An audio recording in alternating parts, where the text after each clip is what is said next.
Guys, welcome to physics simplified.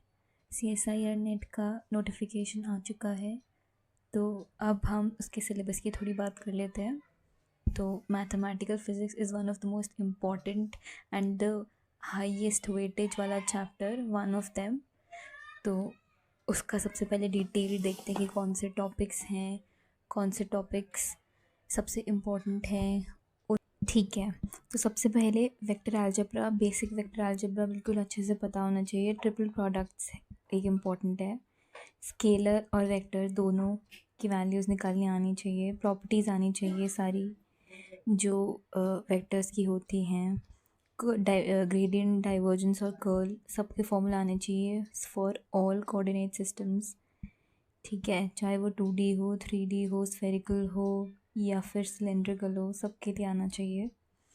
Curvilinear coordinate system 2D polar होता है, फिर 3D spherical polar होता है और एक सिलेंड्रिकल होता है।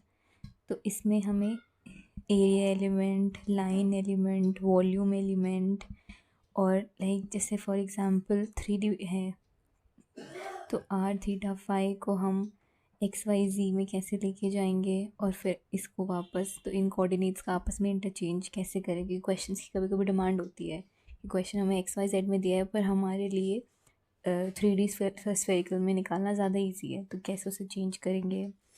डाइवर्जेंस को स्टोक्स थ्योरम वेरी इंपॉर्टेंट इन्हीं क्वेश्चंस के लिए। ठीक है, मैट्रिसेस किस टाइप की होती हैं, सारी की सारी, सबके आइगन वैल्यूज़, कैसे सबकी आइगन फंक्शंस निकाल सकते हैं, प्रॉपर्टीज़ सारे मैट्रिसेस की। ठीक है, केली हैमिल्टन रूल वेरी इंपॉर्टेंट कि अगर हमें कोई इक्वेशन दी है तो उसका ट्रेस की इक्वेशन दी है तो फिर हम मैट्रिक्स की इक्वेशन कैसे निकालें, वही होती है बेसिकली, और वाइस वर्सा। ठीक है, फिर आता है डिफरेंशियल इक्वेशन। ये थोड़ा इंपॉर्टेंट टॉपिक है। फर्स्ट ऑर्डर के सारे तरीके आने चाहिए हमें सॉल्व करने के, जो भी होता है सेपरेशन ऑफ वेरिएबल्स और लीनियर। ठीक है, और होमोजेनस, ऐसे टाइप के जितने भी वेज होते हैं सॉल्व करने के, सब आने चाहिए। फिर सेकंड ऑर्डर में स्पेसिफिकली टाइप्स होते हैं होमोजेनस, जिनका R H is equal to 0 होता है। इनको सॉल्व करने का थोड़ा आसान तरीका होता है, इसमें कॉमन इंटीग्रल आता है। नॉन होमोजेनस का जो आर एच एस होता है वो 0 नहीं होता है, तो इसके एक स्पेशल लाइक केसेस होते हैं कि अगर एक x⁴n लाइक एल्जेब्राइक है तो कैसा होगा, एक्सपोनेंशियल में कैसा होगा, साइन कॉस में है तो उसका पर्टिकुलर इंटीग्रल कैसा होगा। तो इसमें पर्टिकुलर इंटीग्रल जो निकालते हैं उसके formula very important.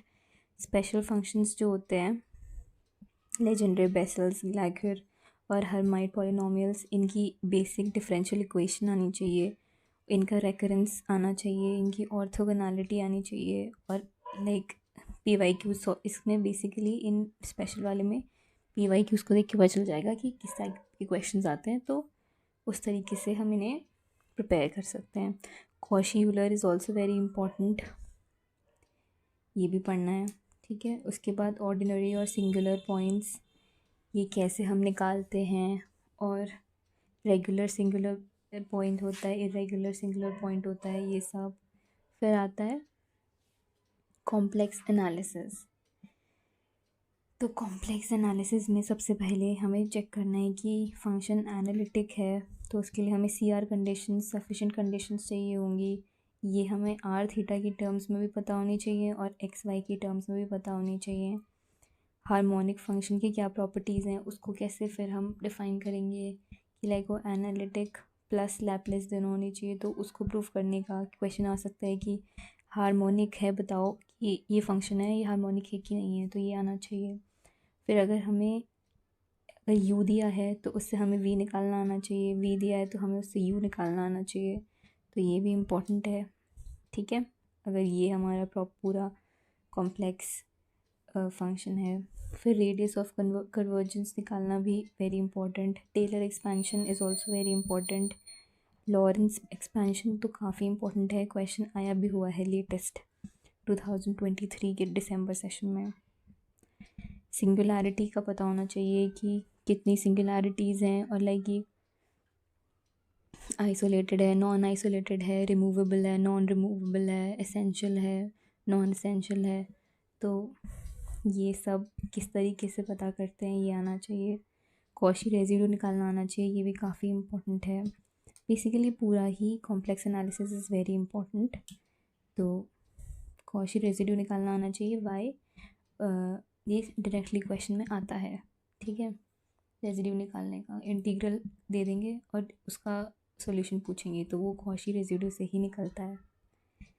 Branch point, ये भी क्वेश्चन आया है इसी साल दिसंबर सेशन में ही, लास्ट ईयर। तो ब्रांच पॉइंट्स पूछे थे, तो ये भी इम्पोर्टेंट ही है, ठीक है। फिर फोरियर सीरीज़, इवन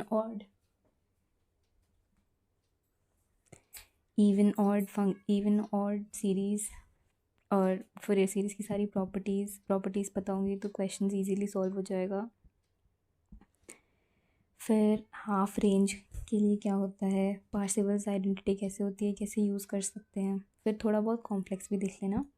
कॉम्प्लेक्स आया नहीं है बट आ सकता है, और इतना कॉम्प्लिकेटेड नहीं होता है, ईजी होता है। Fourier transform is also very important, Laplace is also very important.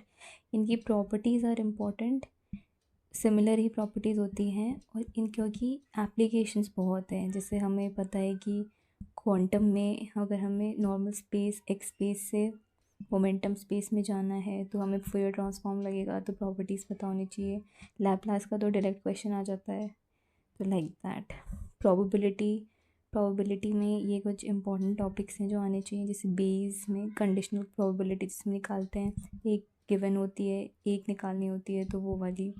Binomial distribution, अगर जो हमारा एक्सपेरिमेंट है वो n टाइम्स हो रहा है, n is a finite number, तो बाइनोमियल यूज़ करेंगे।